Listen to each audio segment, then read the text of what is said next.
Bienvenidos a Este Oeste. En esta ocasión vamos a analizar un poco los resultados electorales desde dos perspectivas. Una, nos va a acompañar en el primer segmento Jorge Eskenazi, quien es miembro de la Junta Electoral del Distrito Central. Vamos a conversar con él un poco acerca del procedimiento. ¿Qué sucede desde que cierra la mesa hasta que se tabula y se levanta ya la información en el sistema y se oficializa? Y después de eso el tiempo de las impugnaciones y demás. Vamos a hablar de ese tema en el primer segmento y después hablaremos con Javier Brolo acerca de cómo se integra el Congreso de la República con los resultados que ya tuvimos. Así que, Jorge, bienvenido. Muchas gracias por la invitación, Quique. Gracias por estar acá. Y el tema es interesante porque casi ninguna elección la gente se da cuenta de los detalles que hasta 7, 8 días después oficialmente se cierra el proceso electoral. Porque las distancias son tan grandes entre candidatos y demás que la gente asume ya los resultados por las tendencias. Pero cuando se da una elección tan apretada como está ahora, entre segundo y tercer lugar, es que la gente se empieza a dar cuenta que realmente, salvo el Distrito Central y el Departamento de Guatemala, que terminan entre lunes, martes y mucho miércoles en algunas ocasiones, los demás tardan 6, 7, 8 días en cerrar. Expliquemos un poco qué pasa desde el momento que cierra la Junta Receptora de Votos o la mesa electoral, como la conocemos, hasta que el resultado se oficializa. Sí, con mucho gusto. El proceso electoral es bastante completo. Es un proceso, podríamos pensar, complejo por los pasos que lleva, pero lo que busca es que haya mucha certeza de la información de los datos de la elección. Y también busca que la decisión del electorado sea la que prevalezca, cuidar el voto y al mismo tiempo que los partidos políticos tengan el espacio para fiscalizar las elecciones. Primero que todo, el tema esencial, creo yo, que hace que funcione bien el proceso es quienes integran las elecciones, quienes participan en servir a los votantes para que se puedan recibir los votos. Y ese es un elemento fundamental que sucede en el momento de la elección con las juntas receptoras de votos. Estamos hablando de unas 80,000 o más personas en todo el país que son los que están en las mesas, que son personas voluntarias, que participan con civismo, con energía, con mucho servicio, y que eso es la mayor garantía para los guatemaltecos de que este proceso se lleva a cabo sin sesgos, sin intereses particulares, porque somos ciudadanos los que participamos de esto. Y esos 80,000 son los que integran mesas o juntas receptoras o el centro de votación, sí. Pero además están los fiscales de los partidos. Exactamente, sí. Juntas receptoras de votos es lo mismo que los integrantes de las mesas, para estar correcto, bien claros con ese concepto. Esas juntas receptoras de votos son invitados a participar por juntas municipales y por juntas departamentales, que todos también son voluntarios. Somos entes temporales que tenemos a cargo en un corto periodo de tiempo organizar el proceso de la elección. Alrededor de las mesas están los fiscales de todos los partidos políticos. Y eso lo que provee es un espacio de transparencia para que los diferentes partidos políticos puedan estar velando porque las juntas receptoras de votos o los integrantes de las mesas estén llevando ordenadamente y conforme a los procedimientos adecuados la recepción de los votos. Esto quiere decir que los fiscales pueden estar en ese momento viendo que las personas que van a votar en esa mesa sí lleven su DPI, que sí estén en el padrón electoral, que fueron a la tril a realizar su voto, que doblaron las papeletas y que las metieron en las urnas de manera secreta. Que luego de que pasó todo el procedimiento, digamos, de la recepción de los votos, al final del día, en el momento del escrutinio, se llevó a cabo un conteo transparente en donde lo que debe prevalecer es la intención de voto del votante. Y si el fiscal de cualquier partido no está de acuerdo y tiene alguna inconformidad con algo que está pasando, tiene el derecho de impugnar. Y lo que tiene el derecho de impugnar es el voto. ¿Y puede impugnar la mesa en general? No, puede impugnar dos cosas. Puede impugnar el votante durante el día, ¿verdad? Si fuera una persona, digamos, que llegó y los de la mesa dijeran, este señor yo lo conozco porque es mi tío, entonces no se tiene que identificar de DPI, pero el fiscal podría decir, no señor, saque su DPI, ¿verdad? Pues no está sacándolo y podría tomar esa acción. y exigir que se identifique adecuadamente.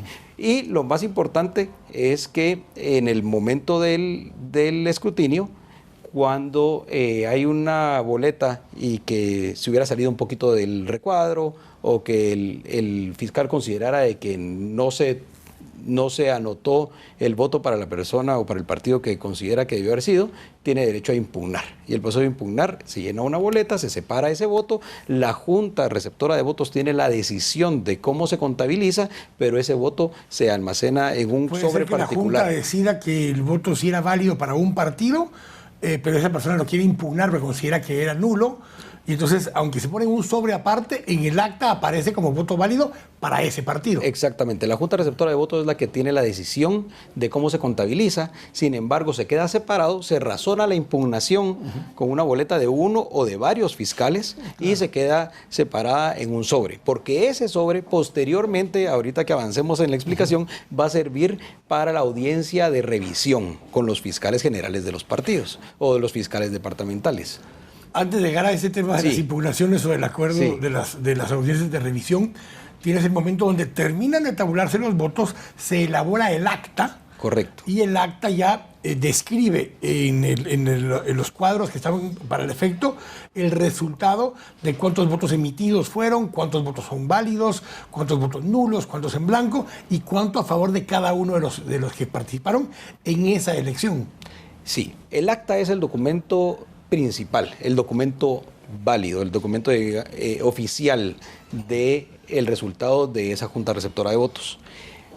Pero lo que queremos es, con ánimo de dar visibilidad y de facilitarle a la ciudadanía información rápida, hay sistemas de información a los que se transcriben estas actas inmediatamente para trasladar esa información a una central del Tribunal Supremo Electoral y que podamos ir viendo los datos. Y por eso es de que a las 8 o 9 de la noche, el mismo día de las elecciones, ya tenemos idea de las tendencias. Y una salvedad que tiene que entender la gente, y si usted se mete a la página del TSE en este momento y despliega cualquiera de los resultados, y ve hasta abajo, lo segundo o tercero que dice es datos preliminares.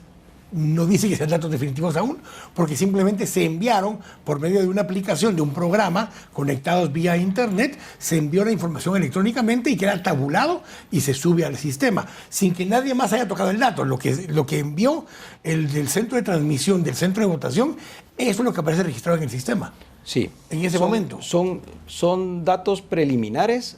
Y aún los datos que estamos viendo en este momento son datos preliminares. Hasta correcto. Que tengamos los datos oficiales, que son los que dará a conocer el Tribunal Supremo Electoral cuando concluya la recepción de todos los datos, para mientras son preliminares. Pero el propósito es tener información rápidamente y no tener tiempos de espera o tiempos de incertidumbre, por lo menos con la información preliminar. Esa información pasa por una etapa, digamos, de llenado de las actas, luego a los centros de cómputo a través de enlaces de telecomunicaciones, que son enlaces de telecomunicaciones, no realmente enlaces de internet, ¿verdad? Porque no se transmiten en la red pública, digamos, sino que son más seguros que eso. Y luego ya podemos ir viendo esos datos. Todas las actas también se escanean para que podamos cotejar los datos tabulados con las boletas físicas. Porque la persona que está en el centro de transmisión, en el centro de votación, podría haber tecleado 300 en vez de 30, o 27 en vez de 270. Sí, 11 en vez de 17, digamos, por ejemplo, y el 7 y el 1, claro, que puede ser. Pero esa información queda registrada así inicialmente, pero posteriormente se vuelve a ingresar. ¿Cómo se valida que el ingreso inicial sea el definitivo? Los resultados se digitalizan y se envían y se escanea cada una de las actas. Cada mesa en la primera vuelta tiene 5 actas, ¿verdad? Por la votación de los de presidente, vicepresidente, diputados distritales, diputados del Estado Nacional, Parlacén y los alcaldes. Entonces se transmiten esas actas también escaneadas y viene un proceso de verificación. Ese proceso de verificación es muy importante porque es un control de calidad.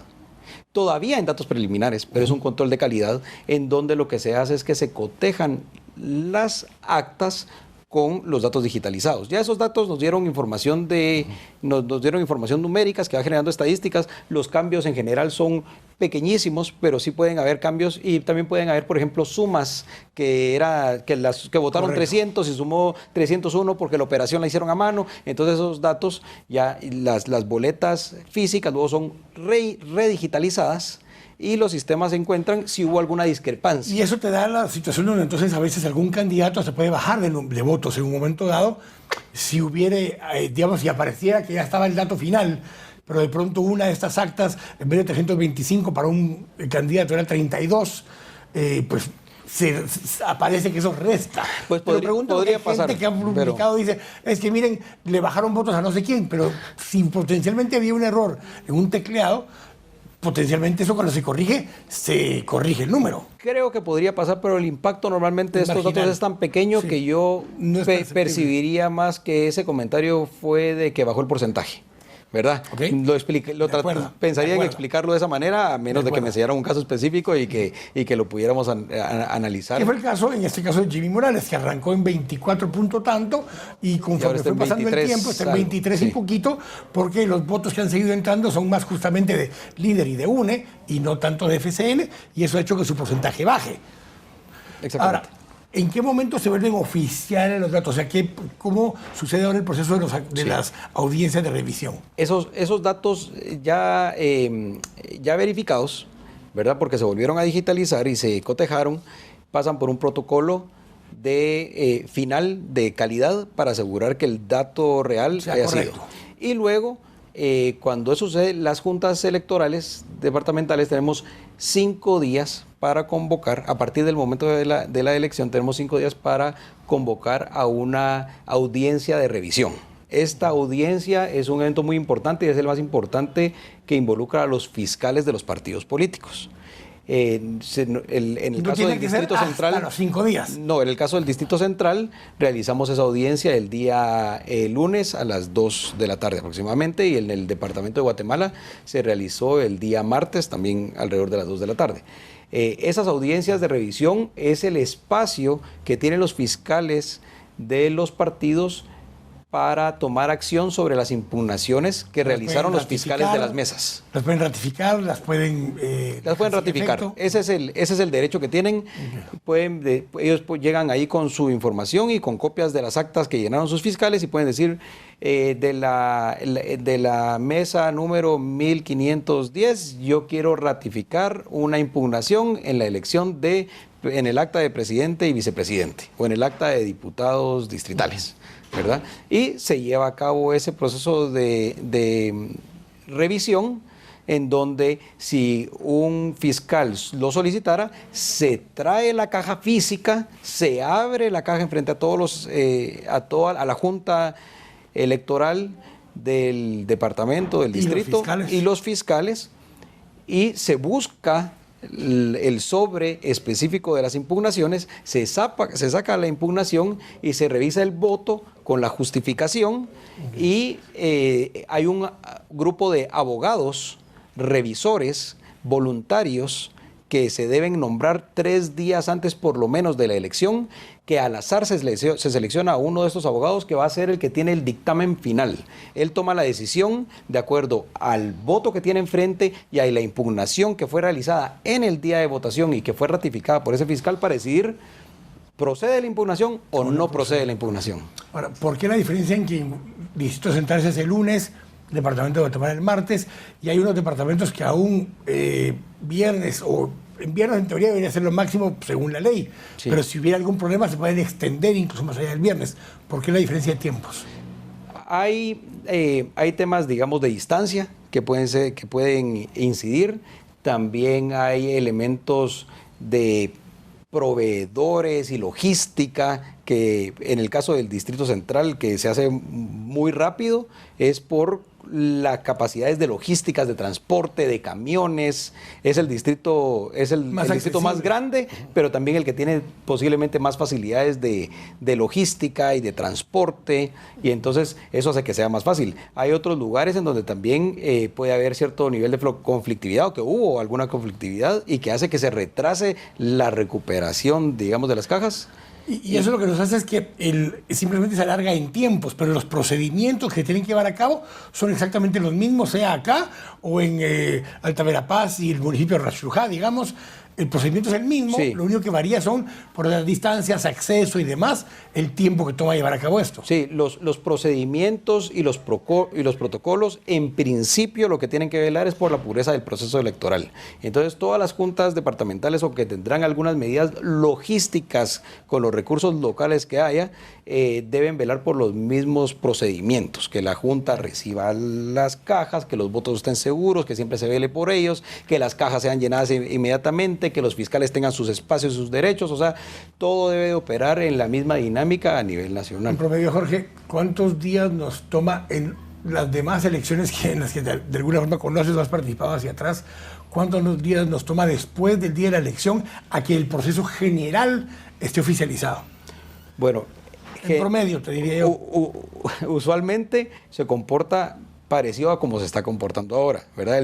El distrito central es bastante rápido para entregar y el departamento pasan los 5 días que estamos hablando como en este momento, y en ese tiempo ya está casi todo cerrado, el 99%, 99 y pico por ciento, y lo que pasaría es que los candidatos usualmente tendrían 3, 4, 5 puntos de diferencia. Entonces, aunque el 100% de votos de ese 1% que queda lo recibiera alguien, ya no impactaría, ¿verdad? Y podríamos pasar, digamos, 7, 8 días para que se cierre el 100%.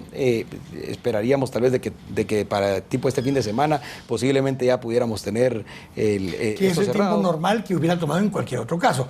En este caso nos agarra el dedo en la puerta porque la diferencia es tan pequeña, sí, que entonces sí estamos pendientes de ese último voto que sea escrutado. Y es razonable pensar que ante la importancia de tener todos los datos, que se anuncie la posición de los candidatos cuando estén todos oficialmente. Solo una pregunta para cerrar esto, Jorge, y te agradezco la explicación. ¿Hay algún mecanismo legal sobre el cual se puedan recontar todos los votos? Yo creo que no hay mecanismo legal para que se puedan contar todos los votos. Todos estos momentos de revisión son por distritos, son por áreas. Entonces no veo una figura que haya para el país. Te lo planteo de otra manera. Si en cada distrito, en todo caso, se podrían volver a retabular todas las actas para verificar que las sumas están correctas. Tampoco, porque, digamos, en el caso del distrito central, ya pasó el momento de la revisión. Ese momento de la revisión ya sucedió. La revisión es específicamente para las impugnaciones presentadas oportunamente.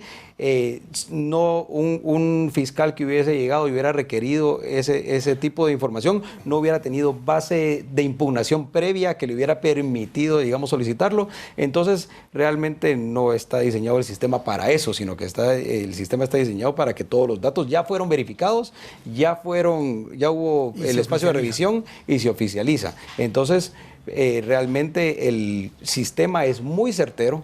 El sistema es muy ordenado y tiene una cosa muy importante, que tiene mecanismos de redundancia de la información que garantizan que realmente es completamente imposible estar modificando esos datos en el camino.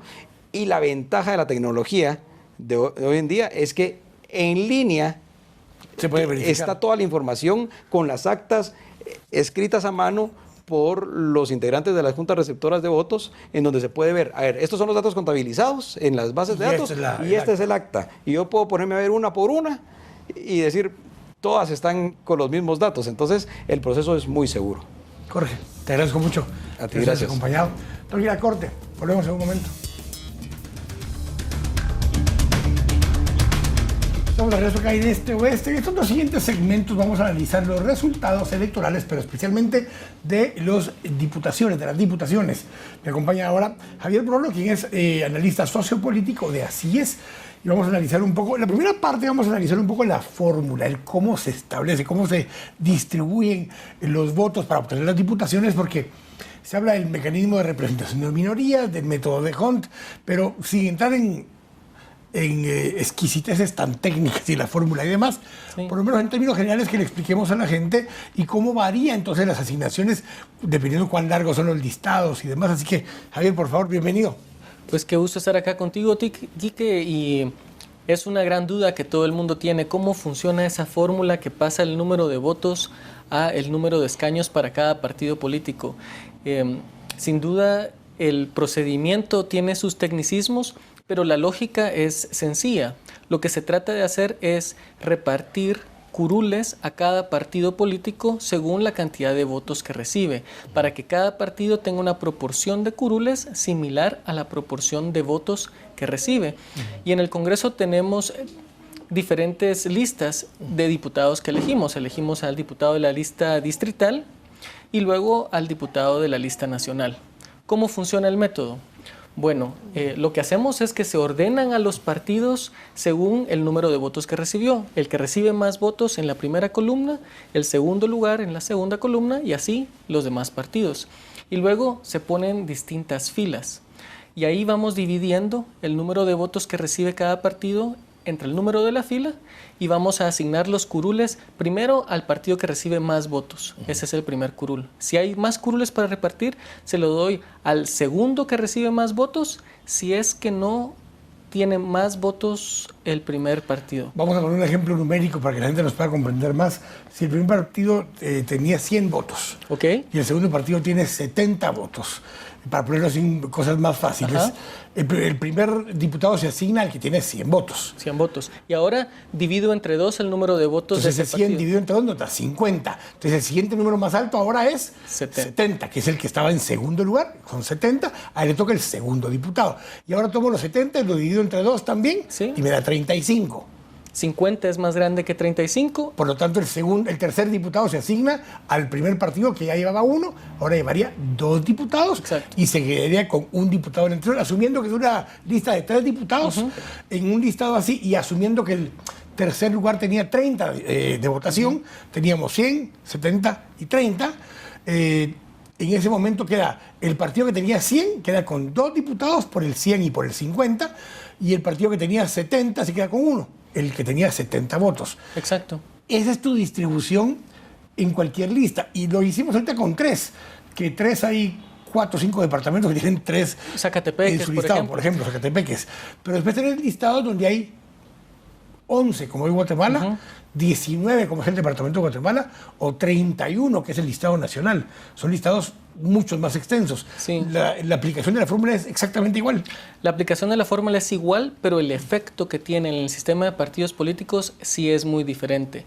En los distritos que son muy grandes, vamos a tener una fragmentación grande de los partidos políticos, porque es posible entrar a tener una diputación con incluso menos de 5% de los votos. Y menos del 5% de los votos asigna un curul en lista nacional. Mientras más grande el distrito, más fragmentado, porque yo puedo entrar con menos votos. Pero también depende qué tanto más alto o más bajo fue el primer lugar. Me explico. Si el primer lugar tiene 60% del voto, es probable que tenga muchos diputados en ese listado. Pero si el primer lugar tiene 25, y el segundo tiene 23, y el tercero tiene 22, y el cuarto tiene 20, o sea, conforme más apretado es el listado, más dispersión se termina haciendo de los votos. De hecho, es al revés. Okay. El sistema de representación proporcional de minorías tiene el objetivo de tratar de representar al mayor número de personas en la lista. En Estados Unidos, por ejemplo, es un sistema mayoritario. El que tiene más número de votos se lleva 100% de los escaños. Así funcionan nuestras alcaldías. Con 30% de los votos me llevo 100% de los cargos públicos. Eso quiere decir que hay 70% de los votantes que votaron por alguien y desperdiciaron su voto. La representación proporcional de minorías trata de minimizar el voto perdido y entonces incorpora a más y más personas. Si tienes esta situación que dices, donde hay un partido con 80% de los votos, vas a ver que rápidamente reduce el número de votos para que los partidos más pequeños puedan entrar, porque la idea es que no se quede afuera tantos votantes. Y eso se ve reflejado también en los consejos, porque el Consejo Municipal se integra con esas mismas fórmulas que los diputados. El Consejo Municipal, la Corporación Municipal y los diputados del Parlacén se integran de la misma manera, el Colegio de Abogados se integra de la misma manera. Es el sistema tradicional para representar proporcionalmente políticos. Y a minorías en estos casos. La lógica de esto nos termina dando un resultado donde hay un departamento que tiene un distrito electoral que tiene solo un diputado, que es el Progreso, pero de ahí tenemos un par que tienen 2, varios que tienen 3, y de ahí vamos a los listados más grandes. Hablemos un poco de cómo termina siendo la integración del Congreso en este momento de acuerdo a la aplicación de la fórmula. Bueno, y un elemento más, en una publicación que hicimos sobre la variación del tamaño de los distritos, ahí mostramos de que hay distorsiones que se crean porque hay distritos tan pequeños como el Progreso de 1 y tan grandes como el Estado Nacional de 31. Esto se debería corregir. Lo que pasa es que cuando en Guatemala se creó el sistema electoral, las condiciones políticas no permitían agregar la discusión de cómo distribuir otra vez los departamentos, pero esto es un tema que tenemos pendientes y cuando hay ascenso definitivamente será algo que posiblemente cambie. Pero bueno, ese es el sistema que tenemos y nos ha dado como resultado un Congreso bastante fragmentado, pero es similar a los últimos que hemos tenido. Pero el número de bancadas o de partidos representados es de los más amplios que hay en la historia. Me refiero a cuando quedan electos, porque después terminan habiendo muchos bloques porque se separan los partidos, pero de entrada tiene, según mal no me recuerdo yo, 13 partidos representados en el Congreso. Normalmente hemos tenido alrededor de 10, no es un número mayor. 3 más. Y al igual que en el Congreso anterior, tenemos 5 partidos que por el número de votos que tienen son importantes y ningún partido tiene mayoría por sí mismo. Y ahí tenemos 2 partidos dominantes que van a poder construir mayorías alrededor de ellos. En este caso, Líder y UNE. Líder y UNE, y 3 partidos que sirven de bisagra para complementar a estos partidos grandes, todos PP y FCN.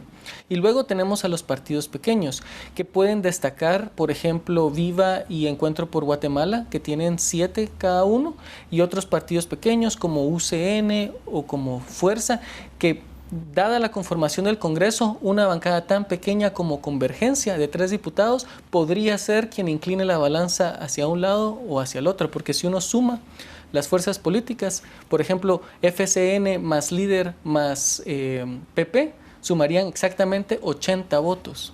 Eso quiere decir que les hace falta un diputado más. ¿Quién sería ese diputado? Cualquiera de esos diputados de las bancadas unipersonales en un momento dado, porque tenemos 2 realmente, o 3. Tenemos a URNG, tenemos a WINAC, los mismos 2 diputados que están actualmente, y hay algún otro que sea unipersonal. No, pero Fuerza tiene 2 y WINAC y URNG sí han tenido cierta consistencia en su comportamiento. Juntos. Votan normalmente al lado de la izquierda de los temas. Entonces ellos tienden a votar en esa dirección. Es muy difícil que fueran parte de la otra mayoría. Pocos partidos se cambian de lados en las mayorías. Mira, corto, vamos a hablar un poco justamente de los efectos que podemos tener en un Congreso como el que estamos viendo en esta legislatura. ¿Cuántos de los diputados son nuevos o que por primera vez llegan al Congreso? Estamos acá en Este Oeste. Volvemos en un momento.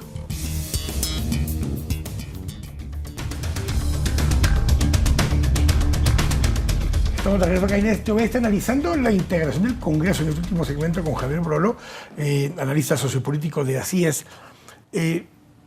Hablemos un poco de cuánto. En las últimas 2 legislaturas ha estado entre 88 y 90 diputados nuevos de primer ingreso, o por lo menos que no vienen de reelección inmediata en el Congreso de la República. Tienes más o menos, hay todavía algunas curules por determinar con exactitud y hay algunos que probablemente va a haber ganado a alguien, pero por problemas legales que tienen algunos de ellos, van a terminar saliendo y entrará un reemplazo, que en la mayoría de los casos será un diputado nuevo o que nunca había estado en el Congreso antes. ¿Tienes algunas cifras de estos? ¿Se mantiene o no esta relación de 88, 90 diputados nuevos? No, este es el Congreso que más diputados ha reelecto. Yo conté al menos 75, sin incluir a los que han sido diputados pero no se reeligieron directamente. Entonces tenemos un gran número de diputados reelectos, principalmente... Son menos de la mitad, pero casi la mitad. Sí, y principalmente sobre la plataforma de Líder es que se han reelecto los diputados. Solo de los 75, más de 30 vienen de Líder. Lo que vemos con esto es 2 cosas. Yo tengo 2 sentimientos encontrados respecto a la reelección. Por un lado, comparto el descontento que muchos tienen respecto a figuras polémicas. Y este descontento se da porque la falta de democracia interna en el partido no permitió que los ciudadanos tuvieran un primer filtro dentro del partido determinando las listas. Porque ya una vez en la lista, el sistema de elección pone a algunos diputados casi con garantía en el Congreso. Y entonces eso es frustrante porque los ciudadanos no tenemos control real dentro del partido y la toma de decisiones. Sin embargo, muchos de estos diputados que se reeligen han sido parte de discusiones importantes de reformas que se tienen que hacer. Y normalmente cada legislatura empieza de cero las discusiones y por eso es que nunca avanzamos. Ahora tenemos también la oportunidad, porque sí hay diputados que han hecho compromisos públicos y que han mostrado en su trabajo la voluntad de querer aprobar estas leyes, y lo que tenemos que hacer como ciudadanos es identificar a esos aliados para darles fuerza y protagonismo en el Congreso.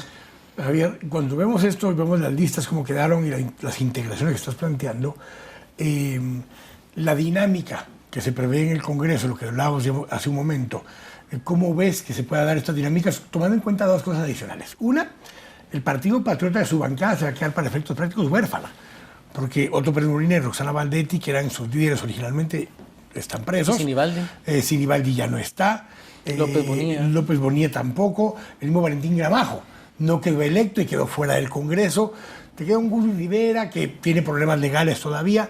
¿Cómo ves bancadas como el Patriota o incluso bancadas como Líder, que aunque es muy grande, que es una cosa que no se logra explicar Manuel Valdizón, dice, tenemos tantos diputados, tenemos tantos alcaldes y no entra segunda vuelta? ¿Cómo ves el actuar de esas bancadas un poco huérfanas o sin cabeza? Sí, de hecho dentro del PP hay un diputado que es muy valioso para las reformas en seguridad y justicia, Oliverio García, pero él es casi su propia bancada. Es raro verlo interactuar con la bancada. Con la misma bancada o que le hayan dado un espacio protagónico. Sin embargo, en la supervivencia que tendrán que librar estos diputados, tendrán que escoger cuál es su plataforma. Va a depender del Ejecutivo.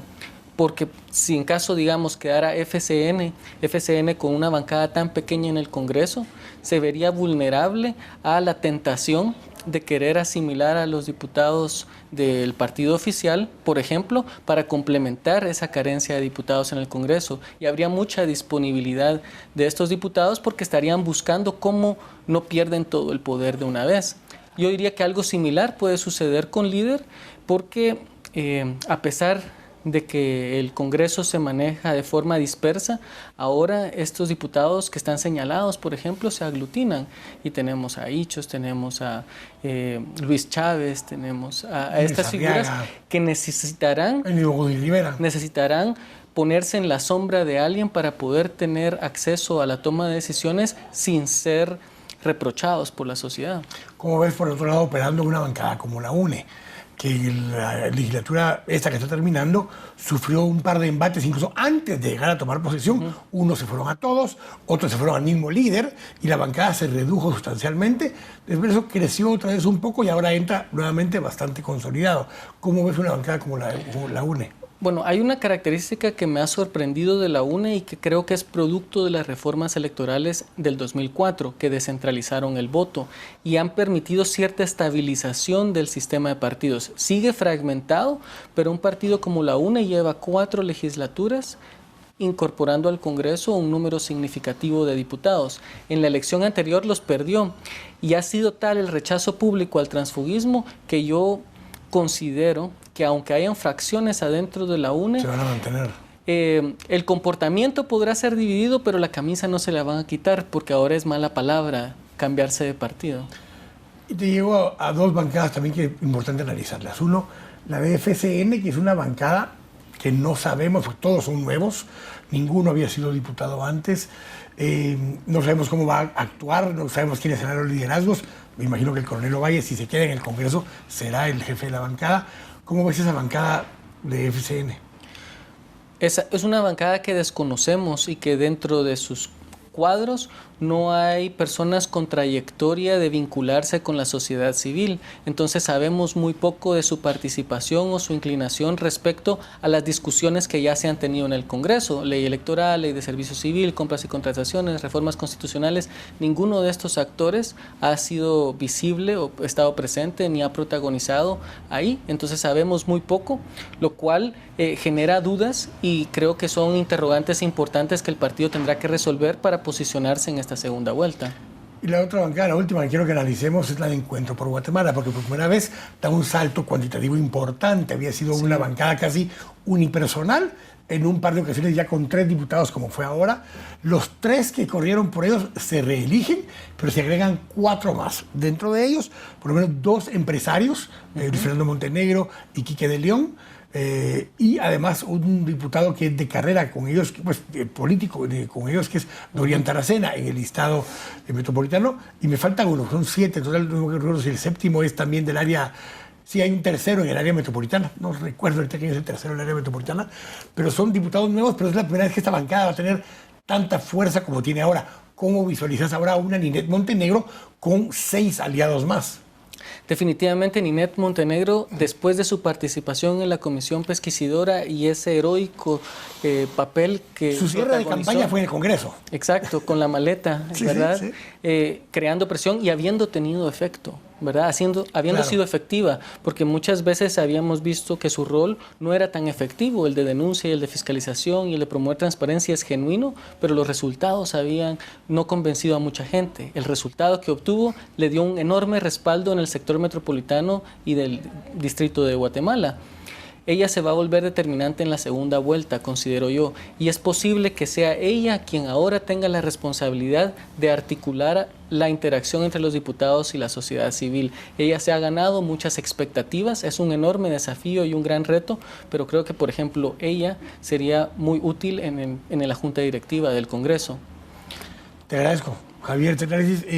Hay mucho todavía, vamos a ir viendo cómo avanza esto cuando se vaya integrando ya esta legislatura, pero lo que sí es que es un poco más dispersa que antes, menos renovada que las últimas 2 legislaturas y con un par de bancadas interesantes que veremos cómo reaccionan, unas porque se quedan descabezadas y otras porque se ven fortalecidas, como el tema de la bancada de Ninette Montenegro, y una bancada como la de FCN, que es una incógnita por completo y con una fuerza relativamente importante. Así que, Javier, gracias por habernos acompañado acá en Este Oeste. Qué gusto. A ustedes también, gracias por habernos acompañado. Los esperamos la próxima semana acá en Este Oeste.